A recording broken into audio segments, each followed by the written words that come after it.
Welcome back to the Real Grind, guys. This is the part that we talk about real estate, a lot about real estate, about people's journeys, people that did true stories, man.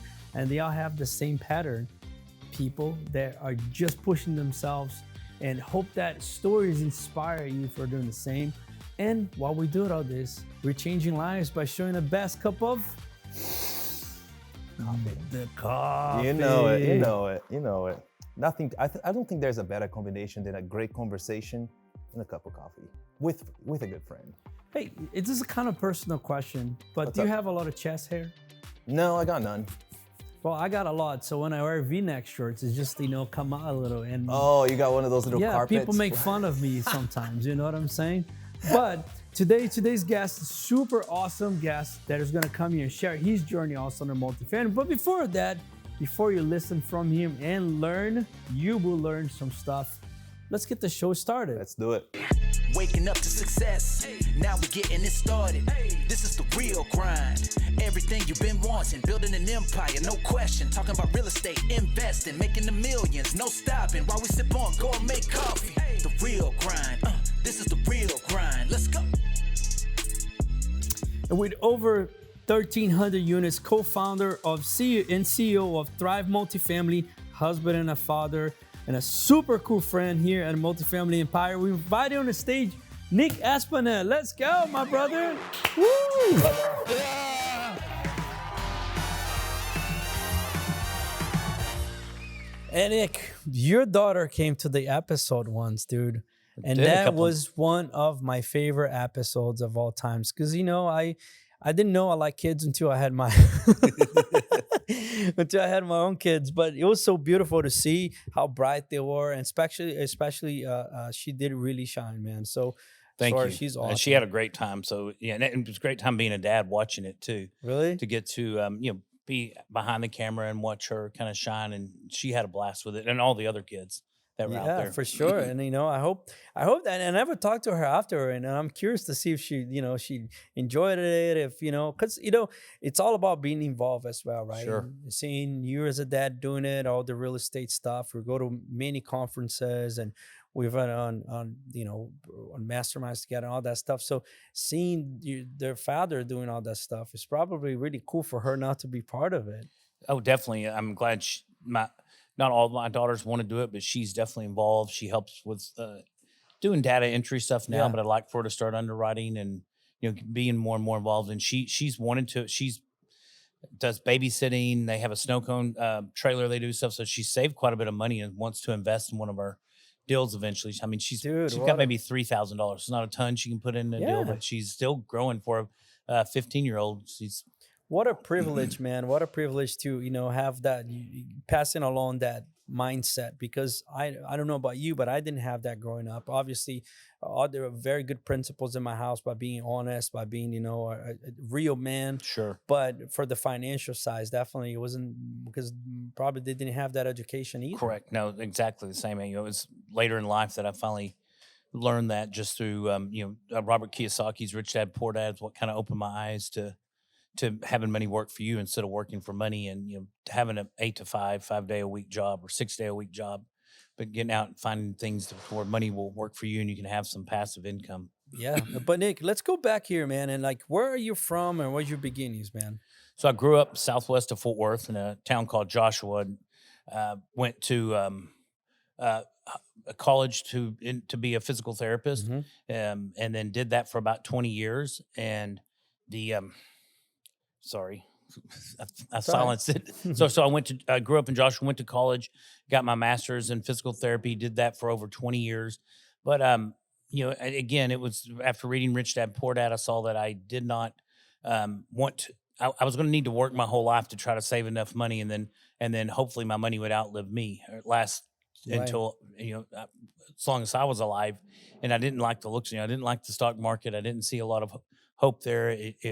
It kind of bored me.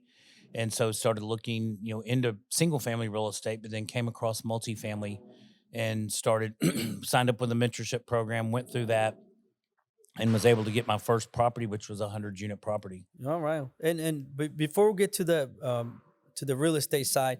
So, was you had always a dream to be a physical therapist, or was it something that what did Probably you do to halfway spark that? through high school, Yeah. a friend of mine's older sister did it. And I'm like, it sounded really great. And at the time, there was a tremendous demand. There was, I think Really? at the time, only 5 or 7 physical therapy schools in Texas. So it was one of the there was a huge demand. But by the time, about 10 years after I was out of school, I think the number of schools in the state doubled. So there's more therapists coming out of school. And, and it slowly became more that it wasn't my skill that determined how to treat the patients, more of Right. the insurance. Mhm. You know, what could we get reimbursed for on determine what the patient would get, and I didn't like not having control. Was the physical therapist to a specific area that you were? Yeah, I did home. Well, I worked in a hospital for about 10 years, and then I started doing home health, where I went and saw people in their home, and then I had a small little company that we oversaw physical therapy assistants. So I would get the patient started, then I would pass them on to a physical therapist assistant, and it was good. But But it was like, about is this particular like a hand or my legs older or? people, geriatrics. Okay, So, yeah, I'm really geriatrics. focused on Oh, okay. geriatrics. Yeah, that's and- what I was meaning. Yeah, okay. Yeah, so we've been seeing people in their house, and even in my 40s, like, wow, you're out in the heat in the car every day. I'm like, Yeah. am I going to want to do this when I'm 50 or Right. 60, 70, whatever long? And that, just started thinking, what can I do different? You know what's funny about geriatrics, man, is that people. I see that with my folks now, my parents. Like they get older, they get more. I don't want to say lazy, but they're just like slowing down instead of pushing a little bit Sure. to do some exercising, getting up, and being active again, because the body after a certain age, if you don't do anything, just start.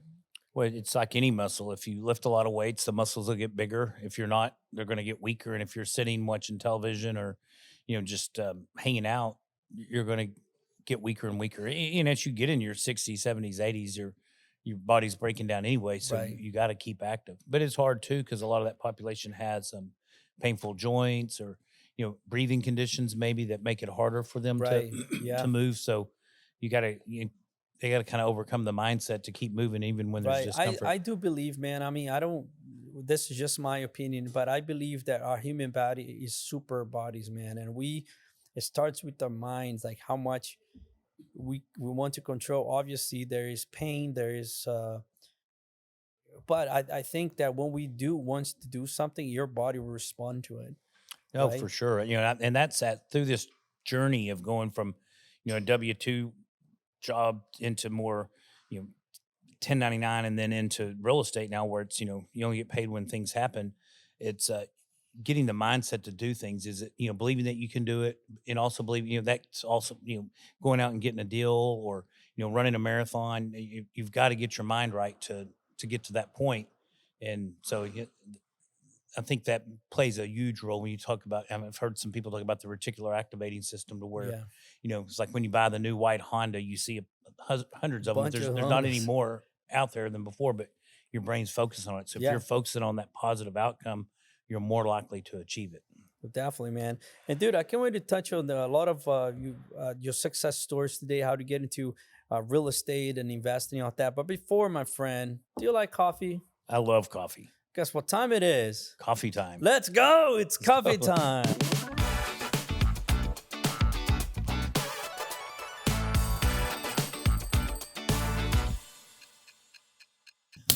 What's going on? Thank you so much, Nick, for coming. Hey, glad to be here, Italo. Absolutely, absolutely. We're still going to crack that story about the V-neck, dude. It's just, I'm just waiting the right time. Let me here. tell it. I need my version. No, Oh, I- my that's what I primed about in the beginning of the show. It was like, V-neck with hairy chest guys, it happens, right? They're just like,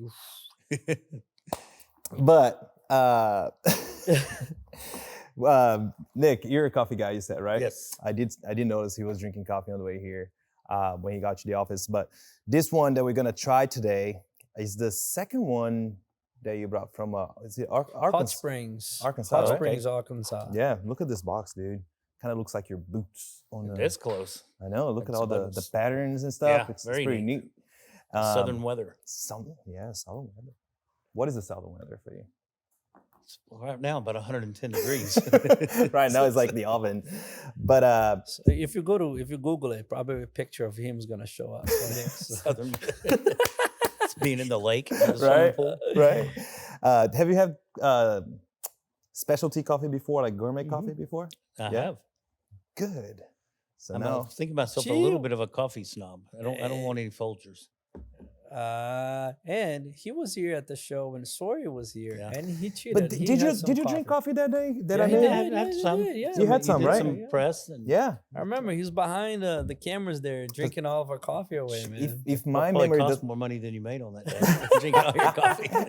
if my memory doesn't fail me, I think we did a French press that day, right? Yes. Yeah. And you were talking about the kids episode, and it just came to me like, what was the repercussion after that? Did her friends like tell, like, did they watch the episode? Was there any, like, did they talk about it? Like, I think in she school? told a couple of friends. But, Okay.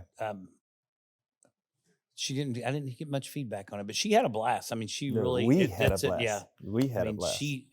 she's my kid that wants to get out. You know, that's talked about their little snow cone business. She does.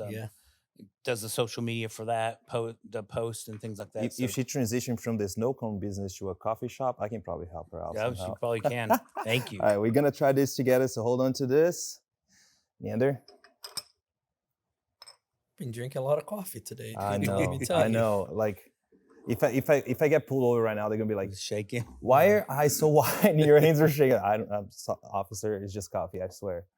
But this one in here, Nick. Let's give it a good smell and see what we get out of this one.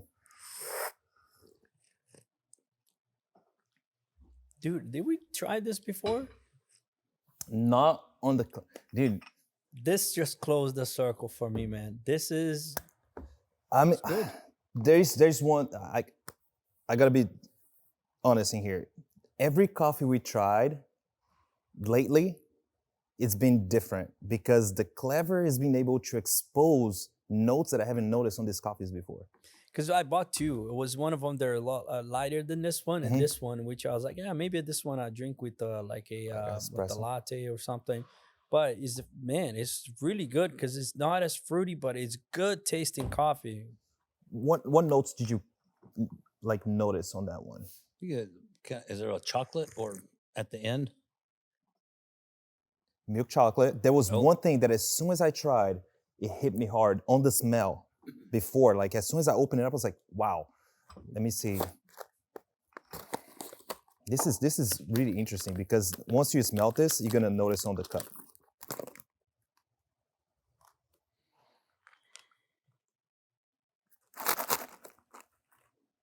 I'll let Neander guess. I'm not. But as soon as I tell you, you're gonna know what it is. Candied walnuts. Ooh. Like if you sip on it right now, you're gonna notice like the walnuts in there from like the fair. Whenever. Yeah, that when I said chocolate, kind of a nutty, nutty chocolate. That's true. Now you say that. Yeah. It's Yeah. pretty. Very It's pretty good. Because I good. couldn't put my finger on it or whatever. I just Now you thought can. I was I was compared to the other one, the pink one, that it was really The pink is very fruity, forward, right? yeah. But this one still has it, but very good, man. Yeah, I like it. I like this this. one, It's not over. I don't like fruity, so this is good. Just a little hint of chocolate. No fruity, no V-necks for Nick. not on coffee. Oh, It's a good time shit. you spray it out. That's Yeah, good yeah. timing. And I would give it this one a 9. That's how much I liked it. Yeah, I would buy this. Yeah, Yeah. yeah, I like it too. If you'd have brought the fruity one out, I probably would have given it a I thumbs think you down. would like it too, because it's not as fruity as he's saying. Like, but it does have some fruity notes, but it's still kind of similar to that. It's the pen of the day. If he was wearing a V-neck like he does sometimes, he probably Could be said the fruity. fruity Oh. with, Man, started to buy a special V-neck for today. That came down to here. Imagine. You should. Oh imagine, my man. I God. got something, man. To just pull it off. I should have brought my own boots too. I should have came Yeah, I had to Dress- wear these. These are my Brazilian boots. I know. The Brazilian bass. Yeah, that's How do how you we say got it? connected. The pirarucu. Pirarucu. I won't even try that. It's a fish. Pirarucu. I will never believe that a boot is come from a fish, dude. Maybe a crocodile or alligator or some shit, but like the fish. And then I researched, and I'm from Brazil. I never knew. It's probably because we're too poor to buy those boots out there. You know what I'm saying? But Oh, these are comfortable. Probably my most comfortable boots too. They look Yeah, comfy. yeah. They look comfy. But Nick, I want to keep hearing about your stories, man, because we know each other for a little bit, but I don't think I know a whole lot about Thank your background, your stories, your beginnings, and up to now, what I've heard. It's amazing, dude. Thank you so much you. for Thank you for the coming, sharing a coffee. cup of coffee with us, sharing your story with us. Thank you all for having me. Truly appreciate you, brother. You bet. Thank you. See ya. You know where to find me if you need one more coffee. I was forgetting something. Your daughter has one now. You have All right. one. There you go. Awesome. Yeah, absolutely. So now you can have your God. coffee in the morning. I will think about y'all every morning. Make sure you take a picture and post it and tag us. We'll do it. Awesome. All right, man. Awesome. Now for real, Thank you. I'm out of here. Hey guys, real quick before we continue. So if you want to learn a little bit more how to get started on investing in real estate today, please go to their website, multifamilyempire.com. And if you also want to learn how to do the best cup of coffee in your own home, we're going to teach you a lot of tips and tricks. Go to multifamilyempire.com/the real grind. Let's get back to that interview. You could have forgot the gift because you were like, when people go in your house and they're already, with family and friends, man, you don't give a shit. I'm kidding. I'm happy to get the coffee. This is even better. But I said Honest. friends or family. So definitely, man, you're a good friend. And I appreciate the friendship, brother. It's been great to get to know you. Probably 3-4 years now. Yeah, More and even getting dude, closer in yeah. the last couple of years. So it's been. Absolutely. And we connected now. Let me tell the story. I can tell the stories. You want me to tell it? Yeah, sure. You say you want to tell it, but I'm going to tell we'll hear my my version version. of the story. My version is Neander had on a V-neck shirt at an event we're at, and that same shirt was on a female mannequin. And so, like the female mannequin, you could tell from the mannequin. So I said, Neander, you got a girl shirt on. And he took it that I thought all V-necks were for girls, No, but that's what he only the said. one he had on. I had to really, and okay, yeah, the story's true, but I'm not gonna change that. But it was just because on a female thing. It doesn't mean that it was girl style. And then I was like, man, this is really V-necks is for females. And I started getting worried, right? And then Gave you a I was like, I'm complex. sure you have a V-neck shirt. And then his wife she stopped by it, and I asked her, she's like, yeah, you have a bunch of them. It's like, They're undershirts. They're shirts that go under a Undershirts. dress shirt. But So now, you would not dress a shirt that's just a V-neck shirt. I would now just to mess with you. Ah. I actually looked I was going to try to buy some on Amazon and get them shipped, but you had to buy like 6. I'm like, I'll never use 6 V-neck shirts. Yeah, I you just need would. one. Yes, you would. maybe once I wore it, then I would Right? get so Yeah. much attention. I'd just put them on every day. That's hilarious, man. We used to see it on each other in those events all the time, and just messing around. My brother, let's talk about the real estate. So you found a book, and that changed. So what was your first investment property? Was a single family, straight multifamily? I skipped. I had paralysis analysis on single family. I'd read a ton of books, watched a lot of stuff, and just would never take action. Then came across some multifamily and said, this is it. I mean, this looks like there's no reason to buy a single family home now that I see that this can be done.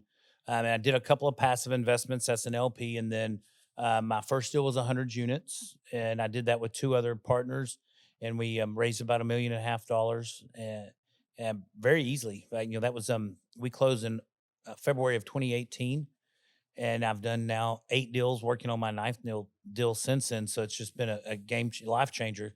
I was still, for my first 3 or 4 deals, I kept working. I was 1099, so as real estate picked up, I ramped down my therapy world, and then during COVID, we had a property that was having some struggles, and with property management and some of the eviction restrictions we had at that time. So, I talked with my wife, Sunny, and we said, we can't let this property fail. So that's when I completely stopped therapy and spent 4 to 6 days a week in Abilene, where that property was, working on it, helping to get it back, and got it completely turned around. But was very involved for about 6 to 8 weeks and until we brought on a new management company, and that changed a lot then. But in the time we were trying to, you can't replace management companies quickly because you got to interview one, you got to get the lender involved, you got to get insurance, you got to get everything shifted around. So it takes 60 to 90 days to once you decide to get it done, if you're doing it right. So in that time, I really took over as like working on the property. I mean, I was doing everything from picking up trash around the property I trashed out a unit, a 3-bedroom that my Ford, like an F-150 truck, I filled the bed up 4 times, even with a cab, hauling stuff to the Dude, dumpster. If you guys watching these don't know what it is, I'll probably show you a picture sometime of some of those units to trash out. Is a big deal, man. It's a lot of stuff. Filled my truck up 4 times. There was still a Sometimes sofa I and feel a a big dump truck, dude. Yeah. I mean, there was still a sofa and a king size mattress in there that I couldn't get out by myself. I don't know. It's almost like somebody like Martians just took the people away, left all their clothes, their pots, their Wow. pans, their food. It's like, what did they take with them? They couldn't have many. There were so many clothes left there. Wow, that's Like, how do they crazy, even dude. have anything to change into? Yeah, but the fact that you just, when we sign to those, GP on those properties, dude, it's a huge responsibility. And if nobody would do it, is ultimately you're the last person that the responsibility is gonna fall Precisely. onto you, right? And not just the fact that you have, loan commitments, but you have others people's money or investment lot of in your own money into the deals. And shit, sometimes you just gotta do what you gotta do. 100%. Yeah, You know that's what I mean? I didn't really want to be out there shoveling crap out of this apartment, Yeah. but it had to be done. And even now, if I walk a property, I'm going to pick up the trash if there's some Yeah. down there because it's our property and we need to take care of it. And Right. it helps. And that well, like I said, that tells a lot about the character you have, man. You and your wife form a great team with Thrive Multifamily. Well, we are rebranding to Flex Okay. Equity Group. So that's something that we're moving. Just we found out there's another Thrive multifamily, so we're trying to rebrand. So Oh, we were going from Thrive to Flex Equity Group, which is just getting started. cool. So Cool. Well, so today, so Flex like a physical therapist. yeah, that's cool. So how can people contact you, Nick? So give the new website, new website is information. flexequitygroup.com or Nic at flexequitygroup.com. Nice. Nick with no K, Nic. We're gonna put a link down below so we can find about those awesome quotes of the video. But I'm not done, man. I'm not done. Hold on. I want to know more about that. Let's hear it.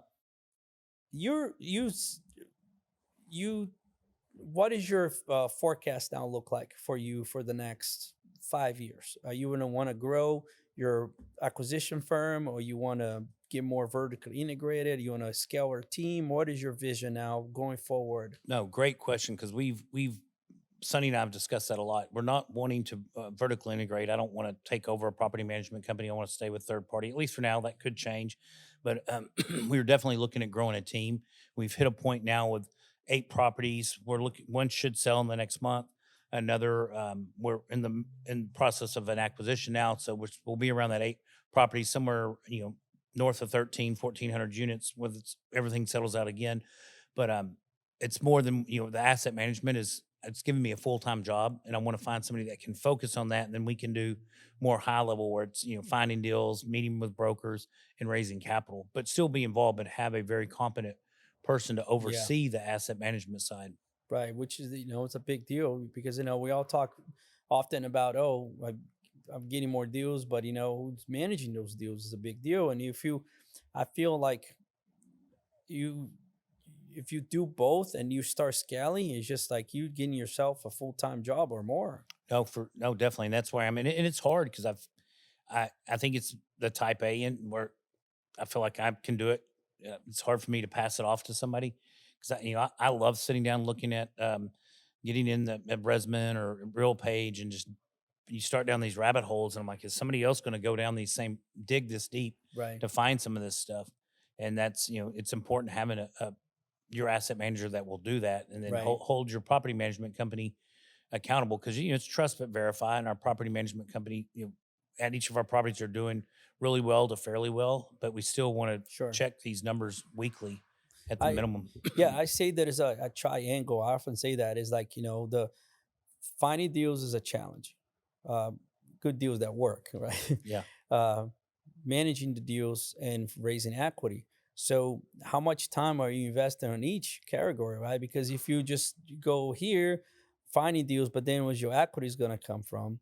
But to get equity, you have to go to events, got to meet people, interact with folks and so whatnot, and managing the property, you need to overlook as an asset manager, and then you neglect one of other. But the mix of all three is where, it's the perfect combination. But then again, what we said, we start scaling, it gets difficult. You get spread too thin. Yeah. So I totally hear where you went. So definitely building a team will help you a lot about you back at time. You'll be able to afford, to the properties and all that to afford. And that's awesome, dude. And you're pretty much into health lifestyle, man. So what is the habits that you do? One time It'll appreciate this. He doesn't sleep with any wireless devices in his bedroom. Is that still? Yeah, no, we try to really sleep hygiene is important. We have blackout curtains. We actually don't have a smoke alarm in a room because you can't find a smoke alarm without a light on it. So try to keep our room completely blacked out. And I think it's important to not have, not be on screens at all. If you can do it 30 minutes or an hour before you go to bed.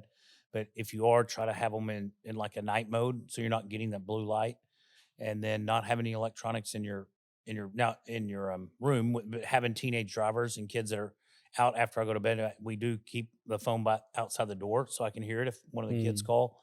And I just think sleep hygiene it's become much more Sleeping hygiene. Yeah, Interesting. Quiet Never heard of room, that cool word. room, dark room. It's hard, even travel will bring. I don't always remember to put it, but like painter's tape, because you're staying in a hotel room. There's smoke alarms flashing, Yeah. bright clock, and leaving my alarm clock I have facing the wall.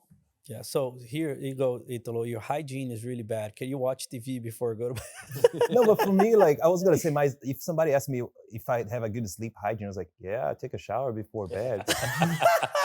that would be my That's so answer, true, Like yeah. I'm Yeah. ignorant about it, but that's really neat. No, But- there's a lot of studies now about this stuff, dude. Yeah. After he said that, he was the first person that told me about that stuff, and like I'm even more conscious. Like where I put the phone, I used to have phone next to me, next to my bed, and it's so powerful because I don't know if it does anymore, but if you get the phones and there's about to ring is close to a speaker, it's powerful enough that the speaker will buzz. Have you seen that?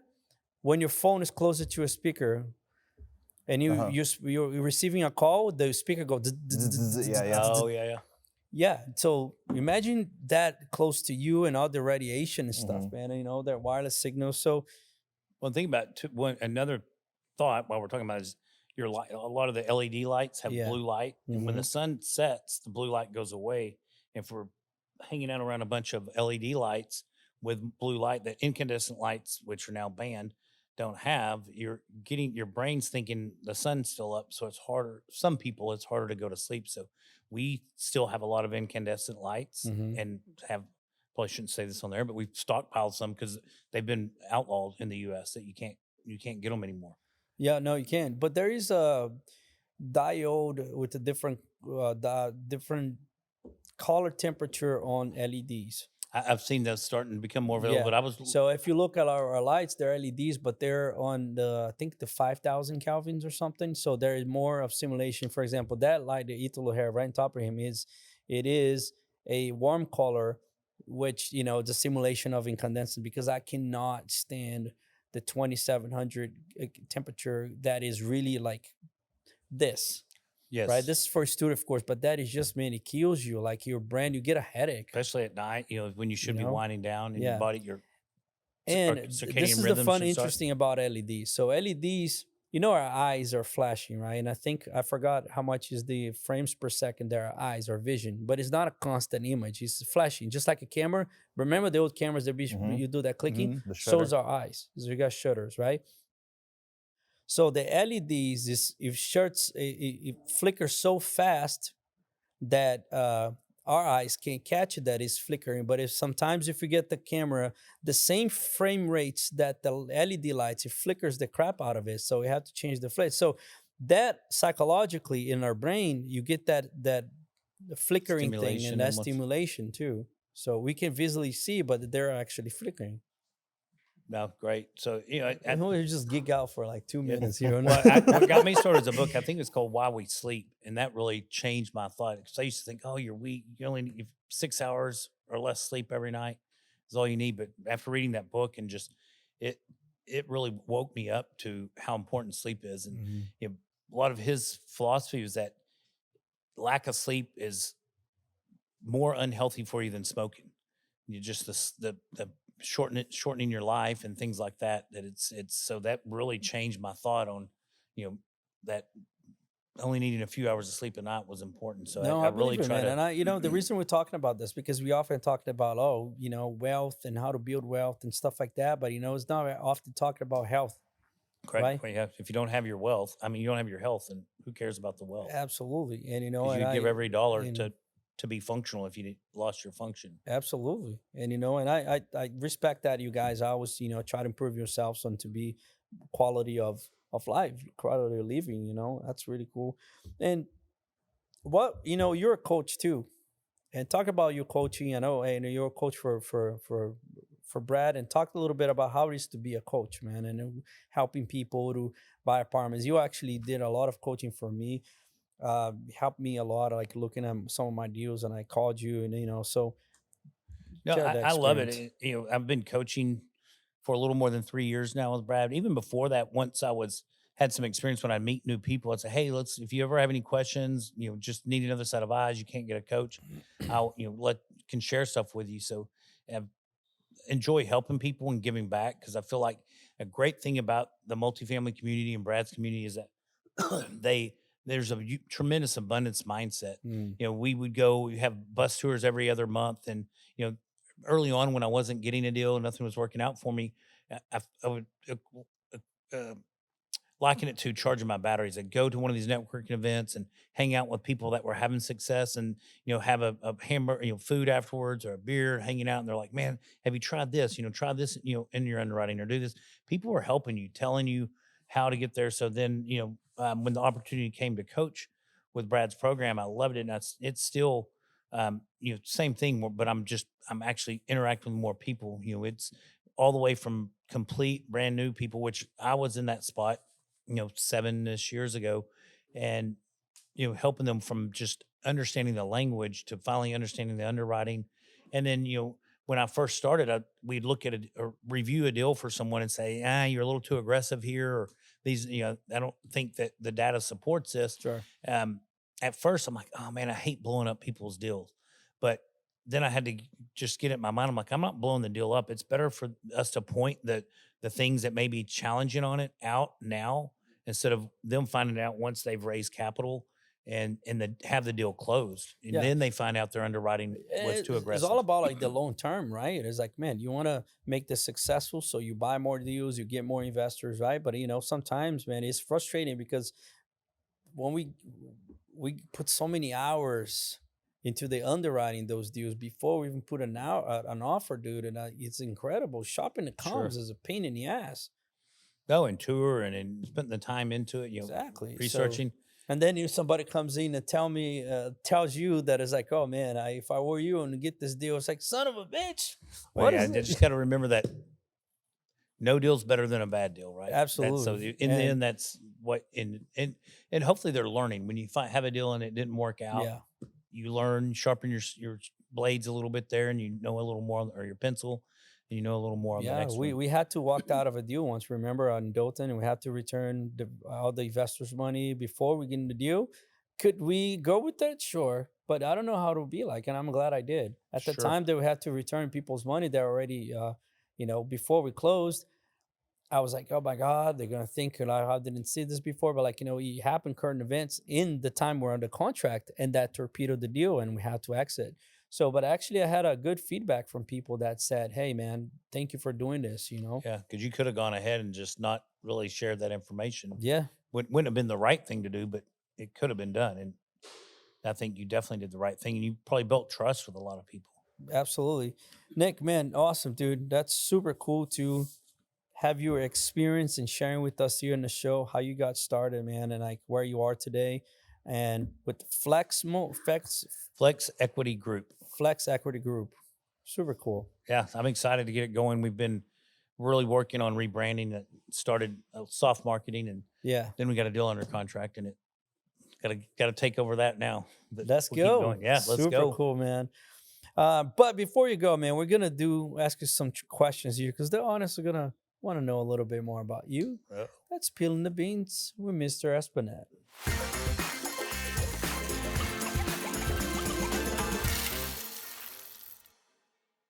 Physical work or mental work?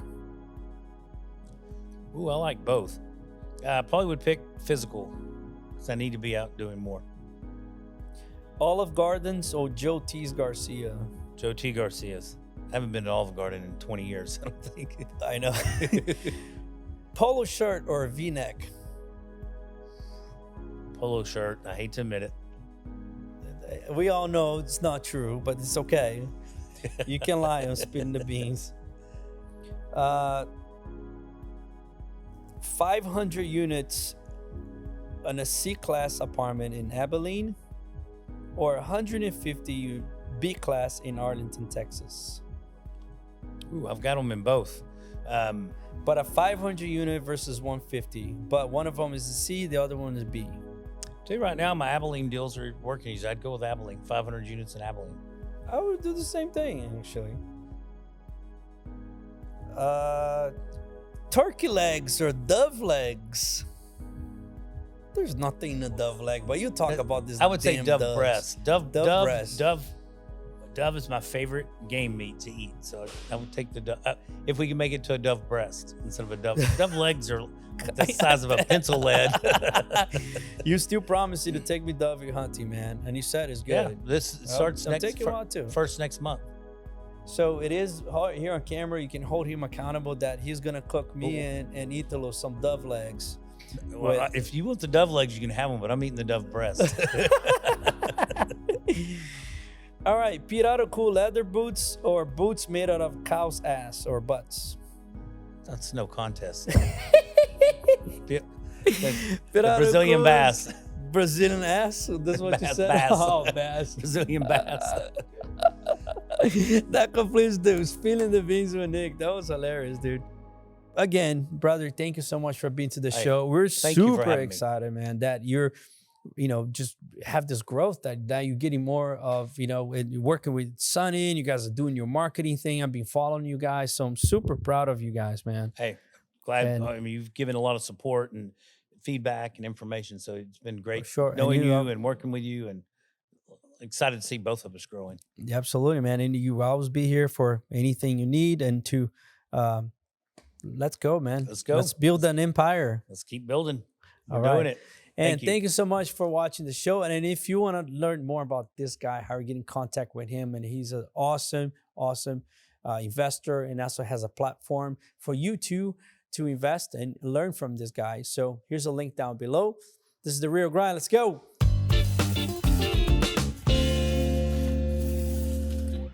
And as always, thank you so much for watching The Real Grind. Question for you: how's your mental health? How's your sleep health? I didn't even know that was a thing, but I'm gonna start paying attention to that now, because in every episode, I'll learn something new. And as always, guys, thank you so much for watching. We're on Facebook, YouTube, your favorite podcast platform. Give us a thumbs up on this video. Give us a like on Instagram. Everything, it's a little bit of love that we take. We'll take it. We'll take it. We'll love it. And again, this is The Real Grind. Let's go. Until the next one. Waking up to success, now we're getting it started. This is the real grind. Everything you've been wanting, building an empire, no question. Talking about real estate, investing, making the millions, no stopping. While we sip on gourmet coffee.